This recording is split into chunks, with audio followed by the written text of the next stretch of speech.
எல்லாம் 1 கோடி கேட்கிறார் என்று நான் சொல்லியிருந்தேன். அது பற்றி கூடுதல் தகவல் வந்துள்ளது. கன்னியாகுமரியில் இருக்கக்கூடிய குவாரி, க்ரஷர் எல்லாவற்றிலும் ஒவ்வொரு குவாரியும் க்ரஷரும் 1 கோடி ரூபாய் தர வேண்டும் என்று மனோ தங்கராஜ் அவர்கள் மிரட்டுகிறார். மனோ தங்கராஜோட பிஏ போத்திராஜ் என்பவர் தான் இந்த குவாரி ஓனர்களை எல்லாம் அழைத்து உடனடியாக 1 கோடி ரூபாய் தேர்தல் செலவுக்காக வேண்டும், கொடுக்கவில்லை என்றால் குவாரிகளை நீங்கள் நிறுத்தி கொள்ளுங்கள் அல்லது மூடப்படும் என்று மிரட்டி அதன்படி வசூல் செய்து கொண்டிருக்கிறார். பல குவாரிஸு 1 கோடி ரூபாய் கொடுத்துட்டு நான் இந்த தொழிலை பண்ணால் எனக்கு லாபம் இல்லைன்னு சொல்லிட்டு பல பேர் மூடிட்டாங்க. அண்டு அரசோட ஒரு எல்லா லாரியும் வே பண்ணணுன்னு வே பண்ணி சர்டிஃபிகேட் வாங்கணும். வே பிரிட்ஜில் எடைமேடைன்னு சொல்லுவாங்க. அந்த எடைமேடையில் வே பண்ணி சர்டிஃபிகேட் வாங்கி இவ்வளோ எடைன்னு சர்டிஃபிகேட்டோட போனால் தான் செக் போஸ்ட்டில் அதை காட்ட வேண்டியது இருக்கும்.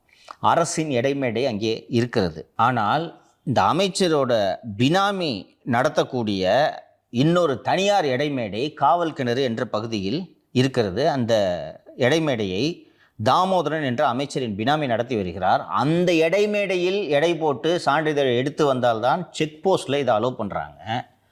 நாம் ஒரு பாதிக்கப்பட்ட பெண்ணுக்காக நியாயம் வேண்டி ஒரு நேர்காணல் எடுத்து போட்டதுக்கு கன்னியாகுமரி எஸ்பி மிரட்டினார்.